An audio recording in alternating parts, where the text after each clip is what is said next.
Vijayawada university మంచి భవిష్యత్తు కోసం తెలుగు విద్యార్థులు ఇష్టపడే యూనివర్సిటీ. కాల్ 9059052378 9059052379. ప్లాస్టిక్ సర్జరీ అనగానే శ్రీదేవి ప్లాస్టిక్ ముక్కు పెట్టుకుందంట. శ్రీదేవికి ప్లాస్టిక్ సర్జరీ అనేది తెలియదు అసలు. ఇప్పుడు అన్ని అంగాల గురించి, అన్ని అవయవాల గురించి కూడా మనం మాట్లాడుకోవచ్చు. అంతలా టెక్నాలజీ డెవలప్ అయింది కదా. It has been available in India for over 2500 years now. So ఇప్పుడు మనం ఈ ముక్కు రీషేపింగ్ అనేవి ఏమనుకుంటాము, అది ఎఫెక్ట్స్ కూడా కనిపిస్తున్నాయి కదా. వాటిని మళ్ళీ మనం కరెక్ట్ చేసుకోవడానికి ఎంత టైం పడుతుందంటారు? మాకు ఇలాంటి ఒక పేషెంట్ వచ్చారు. తను జస్ట్ ఫేషియల్ చేయించుకోవడానికి ఒక పార్లర్కి వెళ్ళారట. వాళ్ళేమో మీ ముక్కు, వాళ్ళకి ఆ ట్రైనింగ్ ఉండదు కనుక ఎక్కడైనా తప్పు ఇంజెక్ట్ చేశారనుకోండి,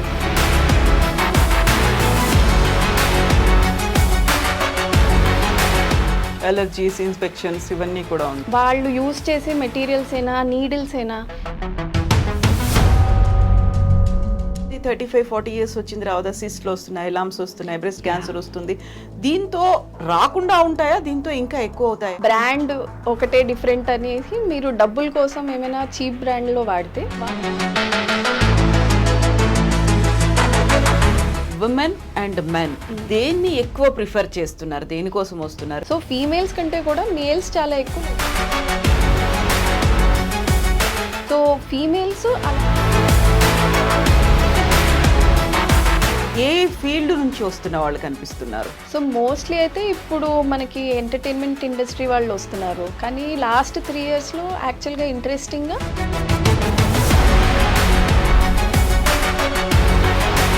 ఈ మధ్య కాలంలో ఎక్కువగా వినిపిస్తోంది ట్రాన్స్జెండర్స్కి సంబంధించి. వాళ్ళకి అవసరమైనటువంటి surgeries do you perform? So top surgeries అంటే ఇప్పుడు మేల్ టు ఫీమేల్ చేయాలంటే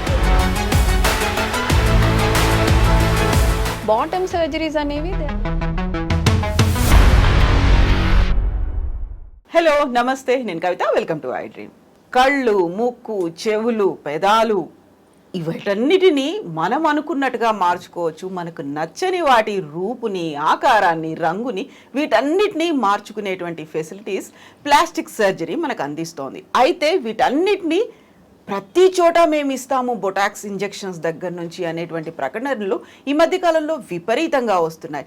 అయితే నిజంగా మనం మార్చుకోవాలి మన రూపురేఖల్ని అంటే తీసుకోవాల్సినటువంటి జాగ్రత్తలు ఏంటి? ఎవరు సర్టిఫైడ్ ఉన్నారు, ఎవరు ట్రైన్డ్ పర్సన్ ఉన్నారు, ఎవరి దగ్గరికి వెళ్ళినా ఎలాంటి జాగ్రత్తలు తీసుకోవాలి, ఒకవేళ జాగ్రత్తలు కనుక తీసుకోకపోతే వచ్చేటువంటి రియాక్షన్స్, ఇంపాక్ట్ ఎలా ఉంటుంది, ఇవే మాట్లాడుకుందాం. మనతో పాటుగా ఉన్నారు ప్రముఖ plastic surgeon doctor Varnika. Hello doctor. నమస్తే, ఎలా ఉన్నారు? నేను బాగున్నానండి. Thank you so much for inviting me. Yes Varnika garu, ఇప్పుడు మీరు స్కోరా బై వర్ణిక అన్నారు కదా, సో అక్కడ మీ క్లినిక్ ఉంది. What is Skora? So Skora అనేది ఒక పోలిష్ వర్డ్ అండి. It means skin. అండ్ మన కామన్ ఇంగ్లీష్ లాంగ్వేజ్ లో స్కోర్ అంటే టు కట్ ఆల్సో. సో నేను plastic surgeon who deals with skin and cutting కనుక ఇది పెట్టుకున్నాను. సో అలాగా బాగుంది. యూజువల్ గా అయితే మనకి ప్లాస్టిక్ సర్జరీ అనగానే ఒక రకంగా వే బ్యాక్ ఒక 40 years బ్యాక్ అలా వెళ్ళి చూస్తే శ్రీదేవి ప్లాస్టిక్ ముక్కు పెట్టుకుందంట. శ్రీదేవికి ప్లాస్టిక్ సర్జరీ అనేది తెలియదు అసలు. అప్పుడు ముక్కు గురించి అంతగా మాట్లాడుకున్నాము. బట్ ఇప్పుడు అన్ని అంగాల గురించి, అన్ని అవయవాల గురించి కూడా మనం మాట్లాడుకోవచ్చు. అంతలా టెక్నాలజీ డెవలప్ అయింది కదా. ఎంత టైం పట్టింది ఇంత దూరం రావడానికి? డెఫినెట్లీ.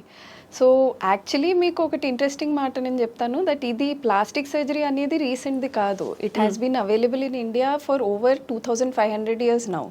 సో ఇప్పుడు మనం ఈ ముక్కు రీషేపింగ్ అనేవి ఏమనుకుంటాము, అది సుశ్రుత అనే ఒక డాక్టర్ మనకి నియర్లీ 2000 years బ్యాక్ నుంచి చెప్పారు.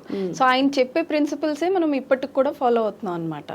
సో ముందు కాలంలో మీరు చెప్పినట్టు అందరూ ఆ ప్లాస్టిక్ ముక్కు అలా అని చెప్పేవారు, ఎందుకంటే అప్పుడు అంత క్రూడ్ టెక్నిక్స్ ఉండేవన్నమాట. కానీ ఇప్పుడు రాను ఎట్లా అవుతుంది అంటే మీ ఫేస్కి ఎంత న్యాచురల్గా ఉంటుందో అలాగ మనం చేయడానికి, అండ్ మొత్తం ముక్కు అవసరం లేదు. ఇప్పుడు కొంతమందికి ఉత్తి మీరు చూస్తే ఈ పార్ట్ కాస్త వైడ్గా ఉంది, లేదంటే నాకు కాస్త ఈ టిప్పు కాస్త సన్నగా కావాలి, ఇక్కడ కాస్త హైట్ పెరగాలి, అలా అని సెపరేట్ ఇష్యూస్ ఉంటాయి. సో అలాంటప్పుడు మొత్తం ముక్కు మీద మనం సర్జరీ సర్జరీ చేయక్కర్లే, జస్ట్ ఆ ఇష్యూ కూడా మనం రెక్టిఫికేషన్ సర్జరీస్ అనేవి ఉంటాయి అన్నమాట.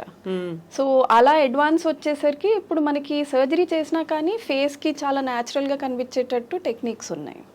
సో ఇప్పుడు ఎనీ అదర్ ఏమంటారు బ్యూటీ పార్లర్ కావచ్చు, అక్కడ ఒక బోర్డ్ అనేది కనిపిస్తూ ఉంటుంది, అక్కడ కాస్మెటిక్ సర్జరీ మేము చేస్తాము, లేకుంటే మీకు కావాల్సినటువంటి రంగు రూపం ఆకారాన్ని మేము ఇస్తాము అనేది ఎలా తెలుసుకోవాలంటారు? నాకు ఒక మార్పు అనేది కావాలి, నాకు ఇది నచ్చట్లేదు, ఇలా ఉండాలనుకుంటున్నాను అనుకున్నప్పుడు హూమ్ షుడ్ ఐ కన్సల్ట్? ఎవరి దగ్గరికి వెళ్ళాలి, ఎలా కన్సల్ట్ అవ్వాలి, ఏం చేయాలి, అసలు జాగ్రత్తలు నేను ఎలా తీసుకోవాలి? ఇది మీరు అడిగింది it's a very good and relevant question అండి. బికాజ్ ఇప్పుడు మీరు చెప్పినట్టు కాలంలో it is becoming very prevalent that ఎక్కడ చూసినా మీరు అసలు కాస్మెటిక్ సర్జరీ క్లినిక్స్ అనేవి లేదంటే ఎస్థెటిక్ క్లినిక్స్ అన్నట్టు ఉన్నాయి. మనం లిటరల్గా ఒకటి స్టోన్ త్రో చేసామంటే 15 క్లినిక్స్ కనిపిస్తాయి, అలా ఉంది సిచ్యువేషన్. సో మీకేమైనా ట్రీట్మెంట్ కావాలి ఎనీథింగ్ స్పెసిఫిక్గా అంటే ఫస్ట్ ఆఫ్ ఆల్ అసలు ఆ క్లినిక్ గురించి మీరు గూగుల్ చేయండి. అక్కడ డాక్టర్కి స్పెసిఫికేషన్స్ ఏంటి, he or she whether they are trained in cosmetics or not is very important. So ఇలాంటివి generally 2 categories of doctors treat చేస్తారండి, either a dermatologist or a plastic surgeon. So వీళ్ళిద్దరికి ఒక సర్టన్ క్వాలిఫికేషన్స్ ఉండాలి according to the medical council of India. So మనం basic MBBS తోటి లేదు అంటే just ఒక కాస్మెటాలజీ ఫెలోషిప్ తోటి ఇవి అవ్వకూడదు. ఫర్ బోత్ ఆఫ్ దెమ్ ఆ basic master degree is important. అంటే మనం MBBS చేశాక పోస్ట్ గ్రాడ్యుయేషన్ అనేది చేయాలన్నమాట, ఐదర్ డర్మటాలజీలో ఆర్ జనరల్ సర్జరీలో. ఇవి 2 అయ్యాక then we train further in aesthetics అయినా కాస్మెటిక్ సర్జరీ అయినా. సో మీరు గూగుల్ చేసినప్పుడు ఆ డాక్టర్ క్వాలిఫికేషన్ ఏంటి, number of years of experience ఏంటి, ఆ క్లినిక్ రివ్యూస్ ఏంటి, ఇవి కూడా చూడడం చాలా ఇంపార్టెంట్. సో అప్పుడు మీకు అర్థమవుతుంది. చాలా మటుకు క్లినిక్స్లో ఇప్పుడు ఎట్లా నడుస్తుంది అంటే they are taking non medicos, లేదంటే ఇట్లా జస్ట్ కాస్మెటిక్ ఎక్కడో ఫెలోషిప్ చేశాము అన్నట్టు పేరు పెట్టుకుంటారు. They are not the trained and qualified people. So అలాంటి వాళ్ళ దగ్గరికి వెళ్ళొద్దు అసలు. సో వెళ్తే మనం అనుకున్నటువంటి డిజైర్డ్ షేప్ అనేది రాకుండా ఎఫెక్ట్స్ కూడా కనిపిస్తున్నాయి కదా, వాటిని మళ్ళీ మనం కరెక్ట్ చేసుకోవడానికి ఎంత టైం పడుతుంది అంటారు? సో నేను ఇప్పుడే రీసెంట్గా ఒక రీల్లో చెప్పాను, మాకు ఇలాంటి ఒక పేషెంట్ వచ్చారు, తను జస్ట్ ఫేషియల్ చేయించుకోవడానికి ఒక పార్లర్కి వెళ్ళారట. వాళ్ళేమో మీ ముక్కుది లిప్ది మొత్తం అంతా అసలు జస్ట్ ఒక 10 minutesలో మేము షేప్ చేంజ్ చేసేస్తాము అని లిప్ ఫిల్లర్ అనేది ఇచ్చారు. సో ఇప్పుడు లిప్ ఫిల్లర్కి కూడా దెర్ ఆర్ సర్టన్ స్టాండర్డ్స్. ఇప్పుడు మీరు క్వాలిఫైడ్ డాక్టర్స్ దగ్గరికి వెళ్తే వాళ్ళు వాడేది FDA అప్రూవ్డ్ ప్రొడక్ట్స్ అనమాట. అంటే US లో యూరోప్లో ఇవన్నిటి మీద టెస్ట్ చేసి ఇది హ్యూమన్ బాడీకి హార్మ్ చెయ్యదు, ఇవన్నీ కరెక్ట్ ప్రోడక్ట్స్ అని వాళ్ళు ఒక మార్క్ ఇస్తారు. సో మేము వాడే ప్రొడక్ట్స్ అన్నీ అలాంటివే ఉంటాయి అన్నమాట. అలా కాకుండా వీళ్ళు నార్మల్ క్లినిక్స్ వాళ్ళు ఏం చేస్తారంటే చైనా నుంచో మిగతా ప్లేసెస్ నుంచి నాన్ అప్రూవ్డ్ ప్రొడక్ట్స్, అంటే వాటిని దేని మీద టెస్ట్ చేయరు, అలాంటివి తెచ్చుకుంటారు. And because they are non tested the price is really అసలు 1/4 తక్కువ అలా ఉంటుంది. సో ఎవరైనా వెళ్తే వాళ్ళకి ఇలాగ చెప్తారనమాట, మీరు అక్కడ చేయించుకుంటే చూడండి చాలా కాస్ట్లీ అవుతుంది, మా దగ్గర ఇంత తక్కువలో అయిపోతుంది అన్నట్టు దే ట్రై టు గివ్. కానీ వాళ్ళకి ఆ ట్రైనింగ్ ఉండదు కనుక ఎక్కడైనా తప్పు ఇంజెక్ట్ చేశారనుకోండి మొత్తం ఫేస్ డిఫార్మిటీ అయిపోతుంది. అంటే మీకు జస్ట్ ఏదో కాస్త ఎక్కువ తక్కువ చేయడం అనేది కాదు, మొత్తం ఆ లిప్ స్ట్రక్చర్ పోవడము, లేదు అంటే ఎక్కడైనా మీకు మొత్తం నెక్రోసిస్ అంటాం, అంటే ఆ ఏరియా డెడ్ అయిపోవడము, అట్లాంటివి చాలా సివియర్ ప్రాబ్లమ్స్ కూడా వస్తాయి అన్నమాట. అలర్జీస్, ఇన్ఫెక్షన్స్ ఇవన్నీ కూడా ఉంటాయి. అదైతే చాలా కామన్ యాక్చువల్లీ. బికాజ్ ఎందుకంటే వాళ్ళు యూజ్ చేసే మెటీరియల్స్ అయినా నీడిల్స్ అయినా అవి కరెక్టా స్టెరిలైజ్డా కాదా అవన్నిటికీ ఏం ప్రోటోకాల్ ఉండదు. ఇప్పుడు మా క్లినిక్స్ అంటే వాటికి MCIకి రూల్స్ ఉంటాయి. అంటే ఇప్పుడు మేము ఒక క్లినిక్ పెట్టాలి అంటే దానికి ఇన్స్పెక్షన్ జరుగుతుందన్నమాట. అంటే మా దగ్గర అన్నీ ప్రాపర్గా స్టెరిలైజ్డ్ అయ్యేది ఉన్నాయా లేదా, ఆ రూమ్లో ఇప్పుడు ఏమైనా ప్రొసీజర్ చేస్తున్నాము అంటే ఆ ప్రొసీజర్ ఏమైనా రాంగ్ అయితే దానికి తగ్గట్టు మెడిసిన్స్ ఉన్నాయా లేదా, ఇవన్నీ ఉంటేనే మాకు ఆ రిజిస్ట్రేషన్ సర్టిఫికేట్ వస్తుంది. కానీ పార్లర్స్కి అట్లాంటివి అవసరం లేదు. సో ఎవరు అలాగా ఇన్స్పెక్ట్ చేసి చెప్పారు కనుక దే ఆర్ ఎట్ ఫ్రీ రెన్.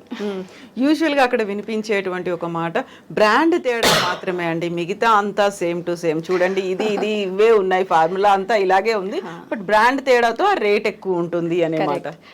అదే ఇది యాక్చువల్లీ కామన్ మాసెస్కి జనాలకి తెలియాల్సిన విషయం ఏంటంటే ఈ ప్రోడక్ట్స్ అన్నీ they are not like a regular tablets. అంటే ఇప్పుడు మనం పారాసెటమాల్ టాబ్లెట్ తీసుకోవడానికి వెళ్ళాము అంటే ఎవరైనా మెడికల్ షాప్ వాళ్ళు ఎలా అంటారు, ఈ బ్రాండ్ ఇది లేదు, మీరు ఈ బ్రాండ్ తీసేసుకోండి, రెండు సేమే పనిచేస్తాయి అని. ఎందుకంటే వాటికి అంత డిఫరెన్స్ ఉండదు, రెండు టెస్టెడ్ ఉంటాయి కనుక. కానీ ఇలాంటి వాటిల్లో చాలా తేడా ఉంటుంది. నేను చెప్పినట్టు ఒక బ్రాండ్కి రేటింగ్ ఎంత ఉందో అది ఎవరు చెప్పరు మీకు. జస్ట్ బ్రాండ్ తేడా అని చెప్పేస్తారు, కానీ అది FDA అప్రూవ్డా కాదా, దానికి ఎంతవరకు ఈ స్టడీస్ ఉన్నాయి ఇవన్నీ పట్టించుకోరు, జస్ట్ బ్రాండ్ తేడా అని చెప్పేస్తారు. ఆ చిన్న వర్డ్ బ్రాండ్ తేడాకి మీకు చాలా ఎక్కువ కాంప్లికేషన్స్ వస్తాయి. సో జస్ట్ డబ్బు అని ఒక 5 seconds మీరు ఆలోచిస్తే it will take away like years of your life. ఎంత టైం పడుతుంది మళ్ళీ కరెక్షన్స్ చేయాలి, అట్లీస్ట్ అంతకు ముందు ఉన్నటువంటి ఆ ముక్కో పెదాలు రావడానికి? సో అదేనండి, ఇప్పుడు చాలా సివియర్ లేదు, మీరు ఇమీడియట్గా విదిన్ డే ఆర్ 2 వచ్చారు అంటే then probably it will take 6 to 8 months. So it's not even days or weeks. ఎందుకంటే ఇప్పుడు మనం అది నార్మల్కి రావాలి, నార్మల్కి వచ్చాక అక్కడ ఎక్కడ డిఫార్మిటీ ఉందో అది హీల్ అవ్వడానికి టైం పడుతుంది. అది హీల్ అయ్యాక దెన్ మేము కరెక్ట్ చేస్తామన్నమాట. కొన్నిసార్లు మీరు ఆ టైం అయిపోయాక వచ్చారనుకోండి, అంటే ఎవరికైనా ఇట్లా అవగాహన లేదు దట్ ఇమీడియట్గా రెక్టిఫికేషన్కి వెళ్ళాలి, వాళ్ళు ఒక 1 week తర్వాత అప్పుడప్పుడు వస్తూ ఉంటారు, అలాంటప్పుడు ఒక పార్ట్ మొత్తం డెడ్ అయిపోతుంది.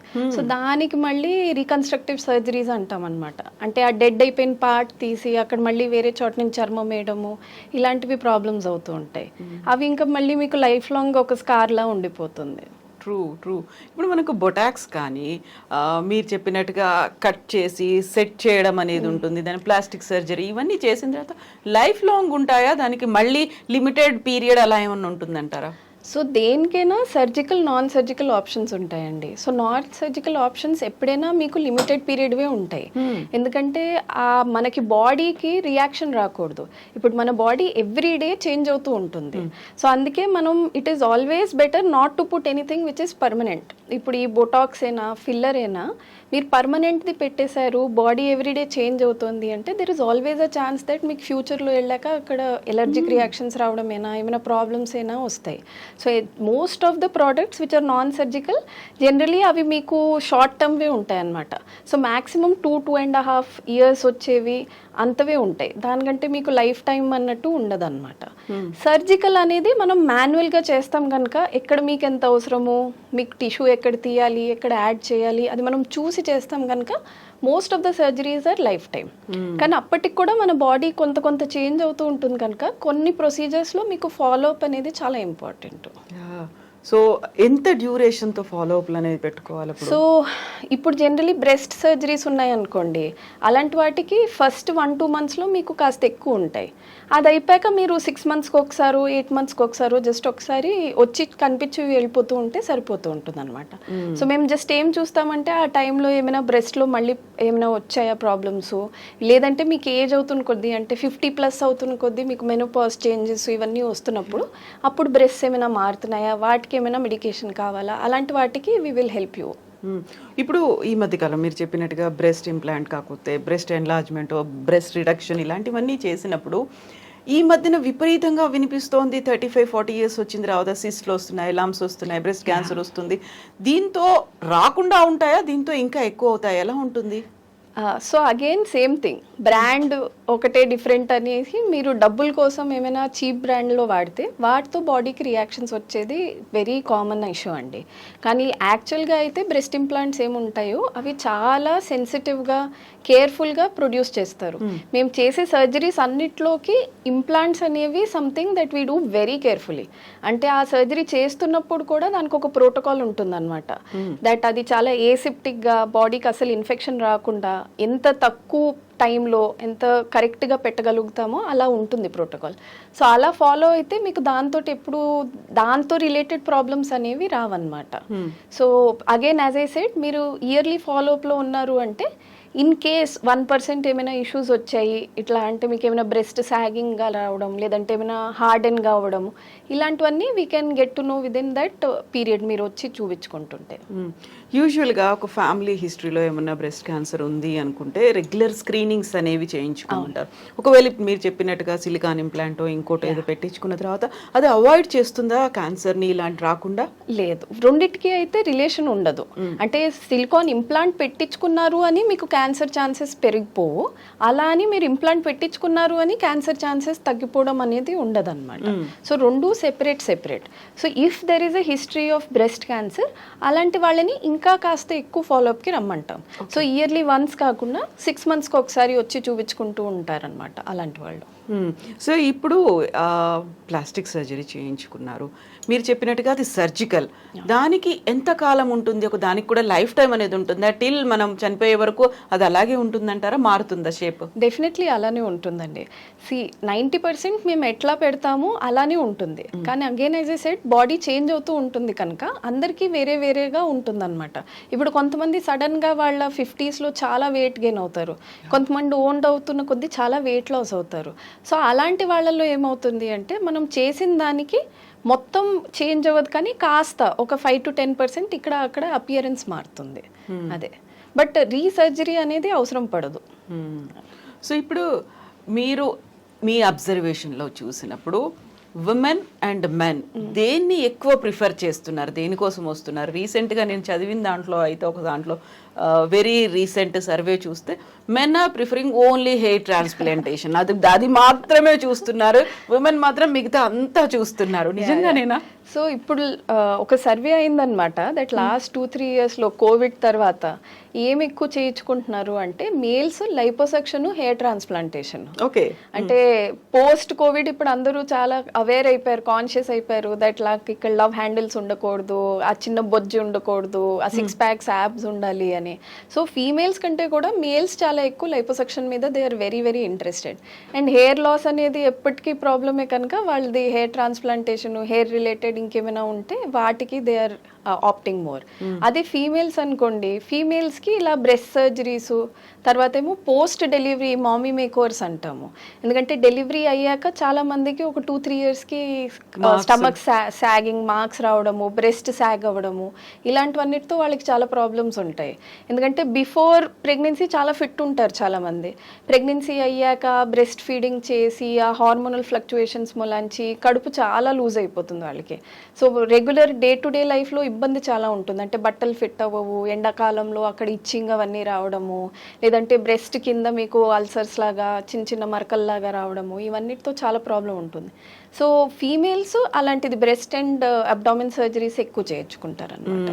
సో ఇప్పుడు మీరు చెప్పినట్టుగా ఇప్పుడు స్ట్రెచ్ మార్క్స్ అనేవి ఉన్నాయి, ఇది స్కిన్ ఎలాస్టిసిటీ మిస్ అవుతే వస్తుందా, దానికి ఎలా కరెక్షన్ అనేది చేస్తారు మీరు? సో స్కిన్ అసలు స్ట్రెచ్ మార్క్స్ అనేది ఏంటంటే మన స్కిన్కి ఒక ఫౌండేషన్ అనేది ఉంటుంది. సో మన skin upper layers lower layers మధ్యలో, ఇప్పుడు మనం ఎక్కడైనా ఇల్లు కడుతున్నాము అంటే ఫస్ట్ పిల్లర్స్ వేసి దాని మధ్యలో cement పోస్తాము.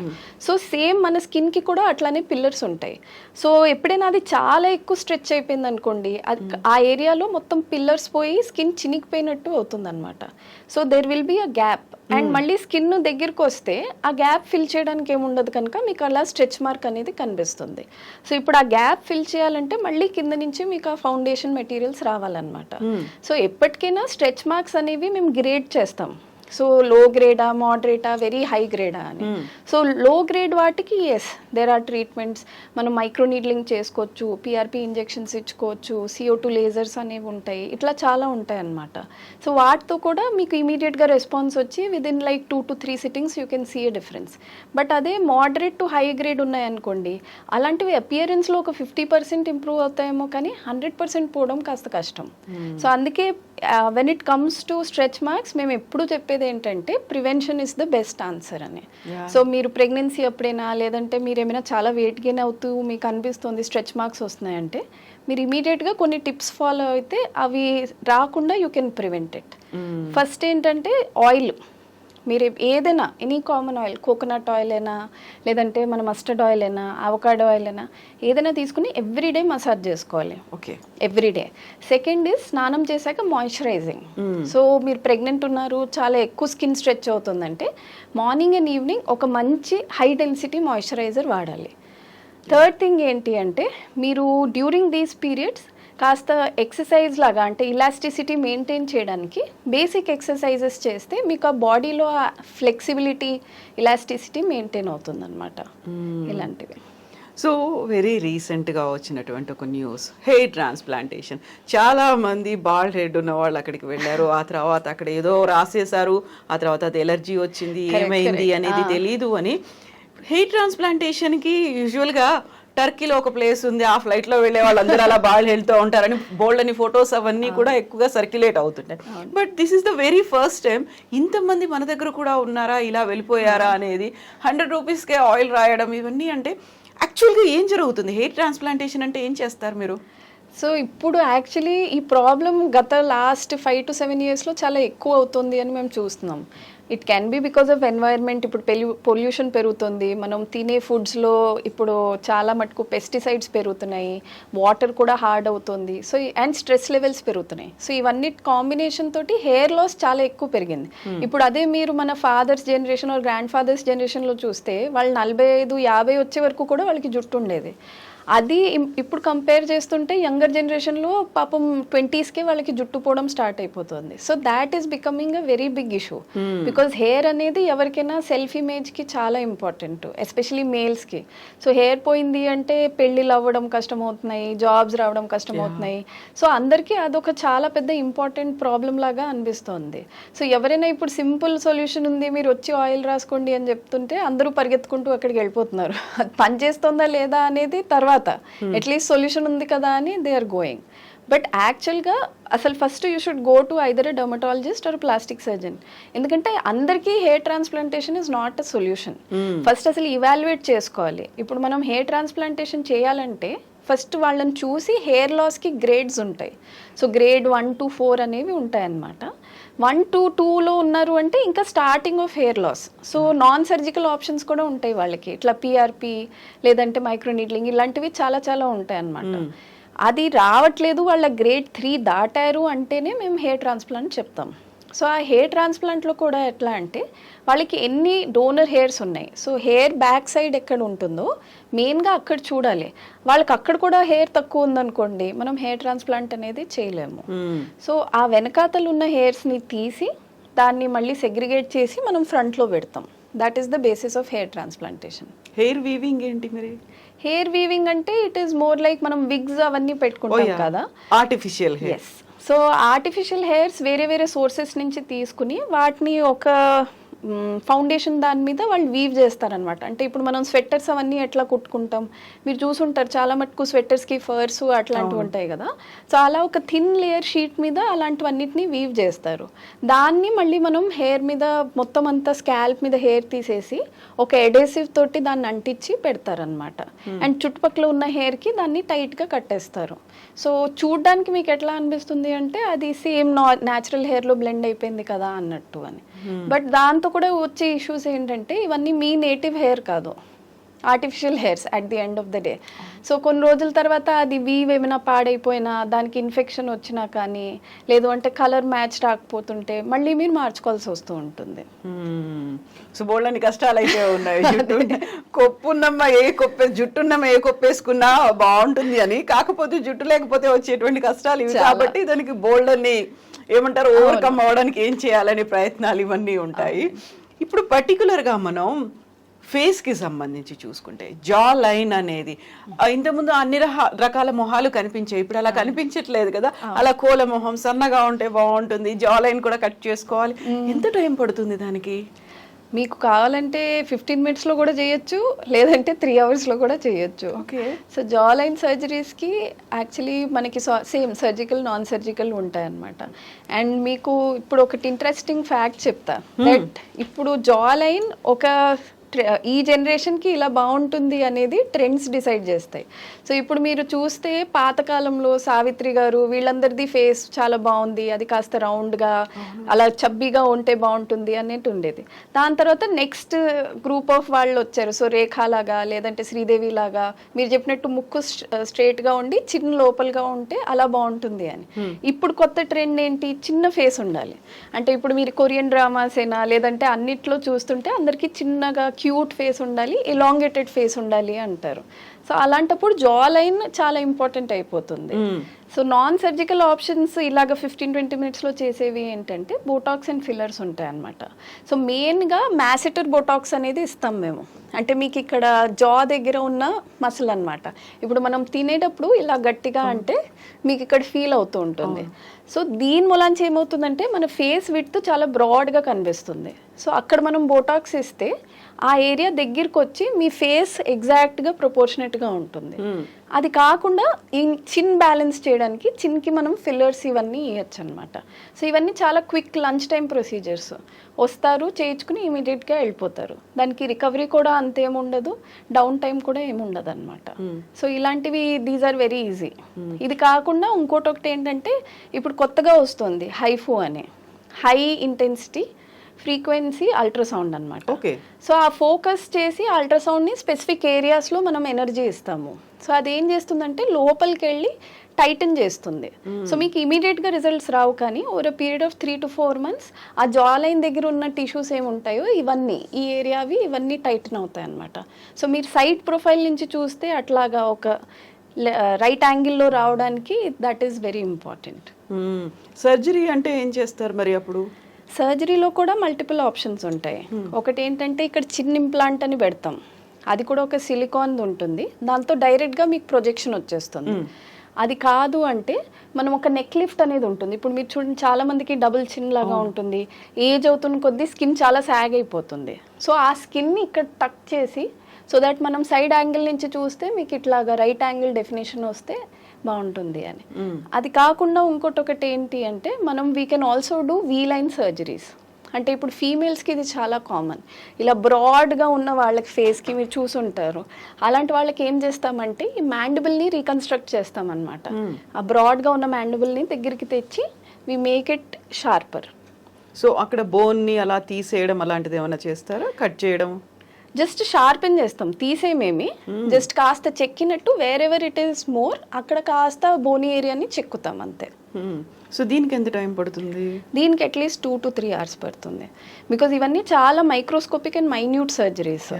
So we have to be very careful. ఎక్కడ చేస్తున్నాము, ఎంత చేస్తున్నాము, చేస్తున్నప్పుడు కూడా వీ మెజర్ ఎంత తీసాము, ఎంత ఇంకా తీయాలి, అలాంటివి అనమాట. సో అలాంటప్పుడు హాస్పిటల్లో ఉండాలా, లేకపోతే కేర్ ఎలా తీసుకోవాలి, ఎంతకాలం?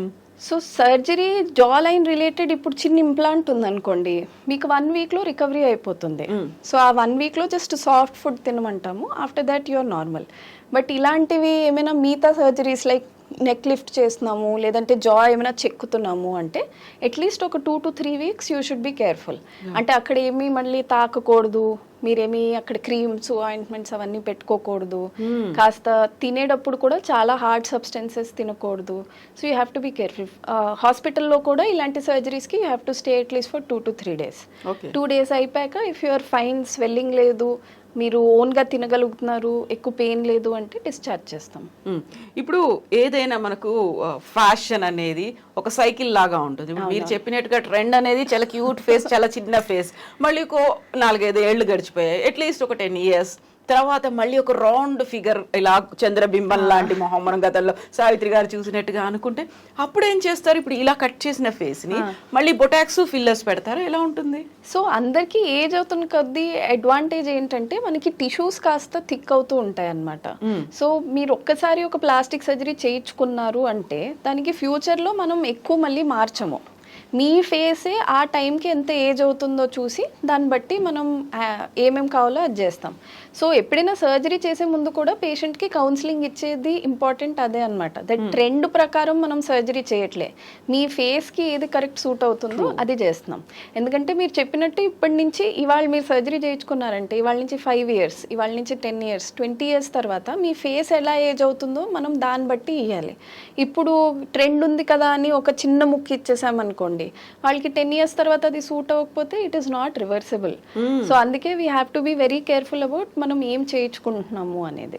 సో ఇప్పుడు మనకి ఇది బాగుంది, ఆ తర్వాత నేను వద్దనుకున్నాను ఒక 5 ఏళ్ల పాటు, దీంతో ఇలా ఎక్స్పీరియన్స్ చేశాను, నాకు వచ్చింది కావాల్సినంతగా, ఐఎమ్ సాటిస్ఫైడ్. ఆ తర్వాత మళ్ళీ ఆ టైంకు తగ్గట్టుగా ట్రెండ్, నేను ఇప్పుడు జా లైన్ కావచ్చు, ఫేస్ ముక్కు కావచ్చు, లిప్స్ కావచ్చు, మార్చుకోవాలి అనుకుంటే రివర్సిబుల్ కాదా సర్జరీస్ చేసేవి రివర్సిబుల్ కాదు. అందుకే ఈ షార్ట్ టర్మ్ వి చెప్పాం కదా, fillers, botox, these are short time కనుక మనం యూజ్ చేయొచ్చు. కానీ రైనోప్లాస్టీ అనేది లేదంటే జా లైన్ అనేది ఒక్కసారి చేసేసామంటే it is very difficult to reverse. అప్పుడు జస్ట్ ఒక 30-40% ఇక్కడ అక్కడ కాస్త మనం ఫిల్లర్స్ ఇచ్చి ఏమైనా చేంజ్ చేయొచ్చు, కానీ మొత్తం మీకు ఆ ట్రెండ్కి ఇట్లానే కావాలి అనేది వి కాంట్ డూ ఇట్ అప్పుడు. సో యూజువల్గా మీ దగ్గరికి ఇలాంటి రైనోప్లాస్టీ కావచ్చు, ఫిల్లర్స్, బొటాక్స్ కావాలని వచ్చేవాళ్ళు ఏ ఫీల్డ్ నుంచి వస్తున్న వాళ్ళు కనిపిస్తున్నారు? సో మోస్ట్లీ అయితే ఇప్పుడు మనకి ఎంటర్టైన్మెంట్ ఇండస్ట్రీ వాళ్ళు వస్తున్నారు, కానీ లాస్ట్ 3 yearsలో యాక్చువల్గా ఇంట్రెస్టింగ్గా యంగ్స్టర్స్, కాలేజ్ యంగ్స్టర్స్ వాళ్ళు చాలా ఎక్కువ అవేర్నెస్ పెరిగి వాళ్ళు వస్తున్నారు. సో ఇప్పుడు వాళ్ళు ఏమైనా జాబ్కి, కాలేజ్ అయిపోయి జాబ్కి వెళ్తున్నా, లేదంటే స్కూల్ అయిపోయి ఇక్కడ కాలేజెస్లో జాయిన్ అవుతున్న వాళ్ళు, ఇలాంటి వాళ్ళకి సోషల్ అవేర్నెస్ చాలా ఉంటుంది. దట్ మనం మంచిగా ఉండాలి, మిగతా వాళ్ళకి మంచిగా కనిపించాలి, లేకపోతే నా ఫేస్లో ఈ ఇర్రెగ్యులారిటీ ఉంది, అది నేను బ్యాలెన్స్ చేసుకోవాలి, అలాంటివి డౌట్స్ తీసుకుని చాలామంది వస్తున్నారు అనమాట. సో దాంట్లో కూడా వి ఫస్ట్ ఎగ్జామిన్ అసలు వాళ్ళకి అది అవసరం ఉందా లేదా. అవసరం ఉన్న వాళ్ళకి ఆప్షన్స్ ఇచ్చి then we tell this is what you can do అని. ఇప్పుడు ఎంటర్టైన్మెంట్ ఇండస్ట్రీ అన్నారు, ఫిల్మ్ సెలబ్రిటీస్ ఎవరు ఎక్కువగా ఏ సర్జరీస్ చేయించుకుంటున్నారు అకార్డింగ్ టు యూ? అది I think I can't comment on that. Okay north కావచ్చు, సౌత్ కావచ్చు, ఇలా ఏదైనా డివిజన్ అనేది కనిపిస్తోంది అక్కడ వీళ్ళు సర్జరీస్ ఎక్కువ చేయించుకుంటారు అనే దాంట్లో? అంటే దానికంటే I can tell you what is the more common surgeries ఇప్పుడు. సో ఇప్పుడు లాస్ట్ 2-3 yearsలో అందరూ చాలా కామన్గా చేయించుకునేది ఐలిడ్ సర్జరీస్. సో ఇప్పుడు మనం అది చాలా సటిల్గా ఉంటాయి, అది మీరు నోటీస్ కూడా చేయలేకపోతారు, ఎందుకంటే దానికి స్కార్ ఉండదు అనమాట, స్కార్లెస్ సర్జరీ అది. కానీ దాంతో అడ్వాంటేజ్ ఏమవుతుందంటే మన కళ్ళు కూడా చాలా బ్రైట్గా పెద్దగా కనిపిస్తాయి. మీరు కొంత హీరోయిన్స్ది ప్రీవియస్ మూవీస్ చూస్తే వాళ్ళు చాలా చిన్నగా కళ్ళు, చాలా యంగ్గా కనిపిస్తారు. బట్ ఇప్పుడు రీసెంట్ మూవీస్ చూసారనుకోండి, వాళ్ళు కళ్ళు బాగా డిఫైన్డ్గా, కాజల్ అవన్నీ పెట్టుకుంటే చాలా బ్రైట్గా పెద్దగా కనిపిస్తూ ఉంటాయి. సో ఆ డిఫరెన్స్ మేకప్పే కాదు, it is because of blepharoplasty also. Second most common నేను చెప్పింది ఎట్లాగో అందరూ చేయించుకునేది rhinoplasty, because that is the centre of our face. So అది మొత్తం అంతా మార్చేస్తుంది కనుక రైనోప్లాస్టీ ఫీమేల్ సెలబ్రిటీస్లో it is very very common, చాలా ఎక్కువ చేయించుకుంటారు. మేల్ సెలబ్రిటీస్లో జా లైన్ సర్జరీస్. సో ఎవరికైనా, బికాజ్ మీరు సినిమా ఫీల్డ్లో స్టార్టింగ్ అవుతున్నారు అంటే చాలామంది they will be around 20-25. So ఆ టైంలో హార్మోన్స్ బట్టి వాళ్ళది జా లైన్ అంత ఎక్కువ షేప్ ఉండదు. అందుకే ఇనీషియల్ మూవీస్లో మీరు చూస్తారు they will be looking very chubby. As the films progress వాళ్ళు కూడా కాస్త మెచ్యూర్గా కనిపించాలి కనుక జా లైన్ సర్జరీస్ చాలా common and they are very favourite amongst our Telugu stars also. చాలా ఎక్కువ చేయించుకుంటున్నారు అనమాట అవి. అండ్ అది కాకుండా యూనివర్సల్గా ఫేవరెట్ అయితే liposuction, as you know every other celebrity gets it to remain fit mainly, ఎందుకంటే వాళ్ళ schedules will be so hectic. So ఆ షేప్ కంటిన్యూస్గా మెయింటైన్ చేయాలి అంటే జనరలీ ఇక్కడ అక్కడ కాస్త ఏమైనా ఎక్సెస్ ఫ్యాట్ ఉన్నాయంటే చాలామంది లైపోసక్షన్ చేయించుకుంటారు. సో యూజువల్గా ఫిట్ అండ్ ఫైన్డ్గా ఉండాలి, లేకపోతే ఫిజిక్ మెయింటైన్ చేయాలి అంటే ఎక్కువగా డైట్ ఒకటి చెప్తుంటారు, ఆ తర్వాత ఎక్సర్సైజెస్ అని చెప్తుంటారు. ఇవన్నీ కాకుండా లైపోసక్షన్ అనేది సో ఏ ఏరియాస్లో చేయించడానికి ప్రిఫరెన్స్ ఇస్తూ ఉంటారు? మెయిన్లీ లవ్ హ్యాండిల్స్ అండి. అందరికీ love handles is very difficult to get rid of. And మీరు చూస్తారు బెలీ బటన్ కింద ఉన్న కాస్త ఏరియా ఆఫ్ ఫ్యాట్, ఈ ఏరియాస్ ఏంటంటే these are diet and exercise resistant fat అనమాట. సో మన బాడీలో మిగతా ప్లేసెస్లో ఉన్న ఫ్యాట్ లాగా ఫ్యాట్ కాదు ఇది. It will be very very hard and hormone dependent fat. So మనం ఎంత డయట్ చేసినా, ఎంత ఎక్సర్సైజ్ చేసినా కొంతమందికి ఆ హార్మోన్ రిలేటెడ్ ఫ్యాట్ ఎక్కువ ఉంది అంటే అది తగ్గదు అసలు. సో మిగతా బాడీ అంతా చాలా స్కిన్నీ అయిపోతారు, కానీ ఆ చిన్న చిన్న ఏరియాస్లో మీకు ఆ బల్జెస్ లాగా కనిపిస్తూ ఉంటాయి అనమాట.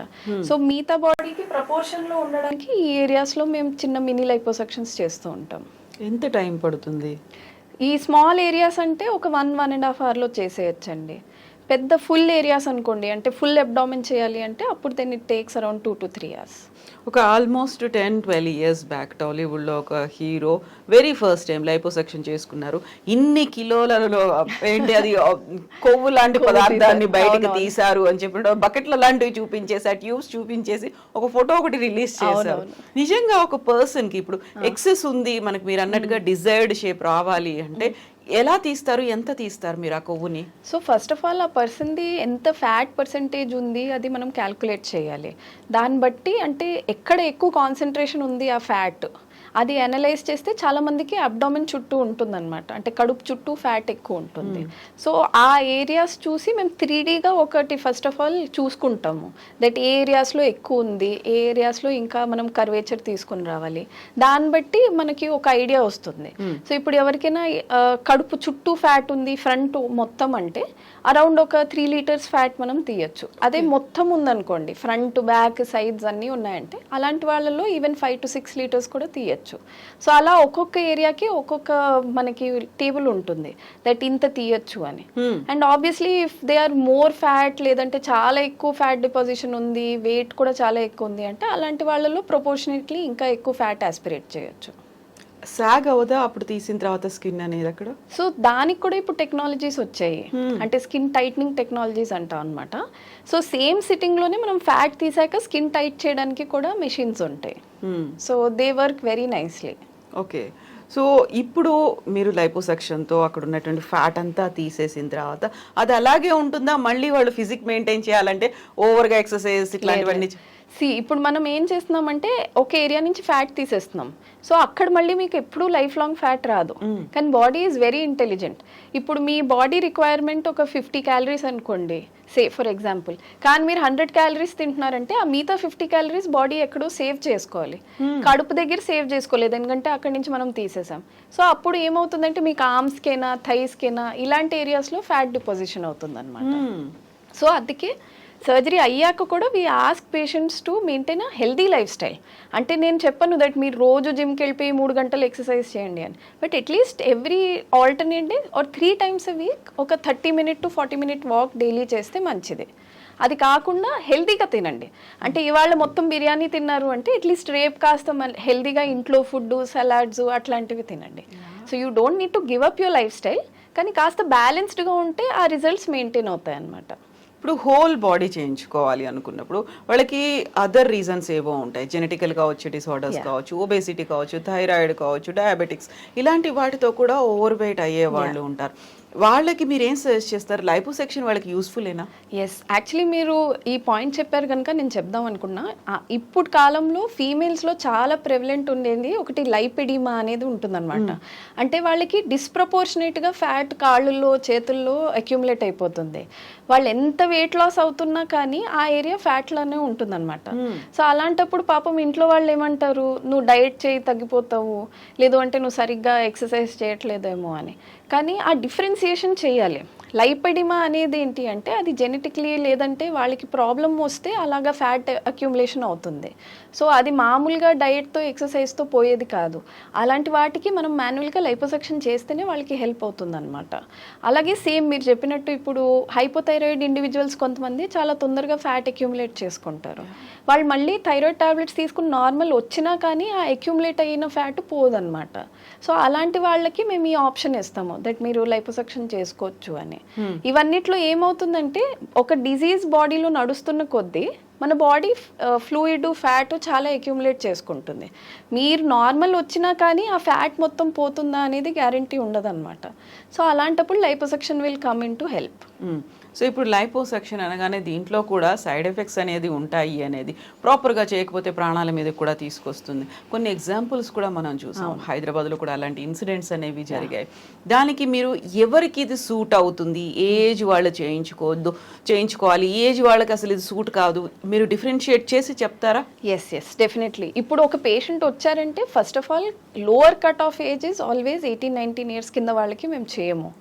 సెకండ్ ఆఫ్ ఆల్ ఎవరికైనా కోమార్బిడిటీ డిఫార్మిటీస్ ఉన్నాయి, అంటే హార్ట్ ప్రాబ్లమ్స్, కిడ్నీ ప్రాబ్లమ్స్, లేదంటే చాలా ఎక్కువ high BP problems, sugar problems, ఇలాంటి వాళ్ళకి కూడా we tend to tell them that సర్జరీకి మీకు రిస్క్స్ ఎక్కువ ఉంటాయి. అంటే ఇప్పుడు మనం ఒక సర్జరీ చేస్తున్నామంటే దానికి అడ్వాంటేజెస్ ఎన్ని ఉన్నాయి, రిస్క్స్ ఎన్ని ఉన్నాయి. సో రిస్క్ బెనిఫిట్ రేషియో అనేది ఉంటుందన్నమాట. ఇలాంటి వాళ్ళల్లో రిస్క్ పర్సెంటేజ్ చాలా ఎక్కువ ఉంటుంది. సో అలాంటి వాళ్ళకి it is not good for you అని చెప్తాం. లేదు అంటే people who are excessively overweight, అంటే 100+, 120+ వాళ్ళు ఉంటారు. అలాంటి వాళ్ళలో మనం లైపోసక్షన్ చేసినా it will not be much of benefit to them. వాళ్ళకి దానికంటే they need like some other surgeries or weight loss diet due to some other reasons. అదే కాకుండా థర్డ్ కేటగిరీ ఆఫ్ పేషెంట్స్ ఉంటారు హూ హ్యావ్ బాడీ డిస్మార్ఫియా. అంటే they will be okay, కానీ because of peer pressure అయినా లేదంటే వాళ్ళ anxiety మూలంచైనా they feel like ఇక్కడ ఎక్కువ ఫ్యాట్గా ఉన్నాను, లేదంటే ఇక్కడి నుంచి నేను చేయించుకోవాల్సిందే అని. అలాంటి వాళ్ళలో we generally counsel them that it is not a problem, మీకు లైపోసెక్షన్ అవసరం లేదు, you are good enough the way you are అన్నట్టు. సో ఈ 3-4 కేటగిరీ పేషెంట్స్కి generally we tend to not do liposuction. So అందరికీ liposuction is not a solution. ఇప్పుడు నేను ఇంతకుముందు అడిగినట్టుగా ఓవర్ వెయిట్ ఉన్నారు అనుకున్నప్పుడు హోల్ బాడీ లైపోసెక్షన్ అనేది చేయించుకోవాలి. ఎట్ ఎ టైం చేస్తారా సింగిల్ స్ట్రెచ్లో? లేదు, ఒక స్ట్రెచ్లో we can't take out too much of fat also, దానికి మళ్ళీ కాంప్లికేషన్స్ వచ్చే ఛాన్సెస్ ఉంటాయి. సో జనరలీ ఇప్పుడు హోల్ బాడీ చేయాలి అంటే ఒక 2 or 3 పార్ట్స్ ఒక సిట్టింగ్లో చేస్తాం, నెక్స్ట్ సిట్టింగ్లో మిగతా పార్ట్స్ చేస్తాం అనమాట. So generally arms and abdomen ఒకసారి చేయడము, తర్వాత థై, బటక్, మిగతావన్నీ ఒకసారి చేయడము, అట్లా చేస్తాం అనమాట. ఇప్పుడు కట్స్ ఉన్నాయి, వూండ్స్ అయ్యాయి, అక్కడ మార్క్స్ పడ్డాయి. ఆ టైంలో కొన్నిసార్లు చిన్న పిల్లలకి స్కూల్లో కావచ్చు, మీరు చెప్పినట్టుగా ఒక డిస్క్రిమినేషన్ అనేది కనిపిస్తుంది, లేకుంటే వాళ్ళ గురించి అసలు ఏమీ తెలియకపోయినా మాట్లాడుకోవడం అనేది ఉంది చిన్న చిన్న పిల్లలు. అలాంటి వాటికి కూడా మీరు చేస్తూ ఉంటారు? Yeah, definitely. సో ఎప్పుడైనా మీకు కట్ అయింది అంటే ఇమీడియట్లీ ఫస్ట్ మీరు ప్లాస్టిక్ సర్జన్ దగ్గరికి వెళ్తే మీకు రిజల్ట్ బాగా వస్తుంది. ఎందుకంటే ఎప్పుడైనా ఒక గాయం ఉందనుకోండి, మీరు దాన్ని ఎంత ఎర్లీగా ఎంత కరెక్ట్గా ట్రీట్ చేస్తారో ఆ స్కార్ అంత మంచిగా వస్తుంది. ఇప్పుడు మా దగ్గర చాలామంది పేషెంట్స్ ఎట్లా వస్తారంటే పడిపోయాడు పిల్లాడు, అందుకే దగ్గరలో ఉన్న హాస్పిటల్లో కుట్లు వేసేసాము, ఒక 1 month తర్వాత చూస్తే ఆ కుట్ల మీద చాలా గట్టిగా పెద్ద స్కార్ వచ్చింది, ఇప్పుడు ఏమైనా చేయండి అని వస్తారు. సో స్కార్ ఫామ్ అయిపోయాక మనం చేసే ట్రీట్మెంట్స్ చాలా టైం టేకింగ్ అండ్ చాలా లాంగ్ ఉంటాయి. ఇవన్నీ ప్రివెంట్ చేయడానికి సింపుల్గా మీరు పడినప్పుడు ఒక ప్లాస్టిక్ సర్జన్కి వెళ్తే అప్పటికప్పుడే మనం వూండ్ అసెస్ చేసి దాన్ని బెస్ట్ ఎట్లాగా ట్రీట్ చేయగలుగుతామో అది చేస్తే మీకు ఈజీగా మంచి స్కార్ వస్తుంది అనమాట. సో ఆల్వేస్ ఎప్పుడైనా మీకు పడినప్పుడే, తగిలినప్పుడే, ట్రామా అయినప్పుడే మీరు ప్లాస్టిక్ సర్జన్ దగ్గరికి వెళ్తే that is the best option.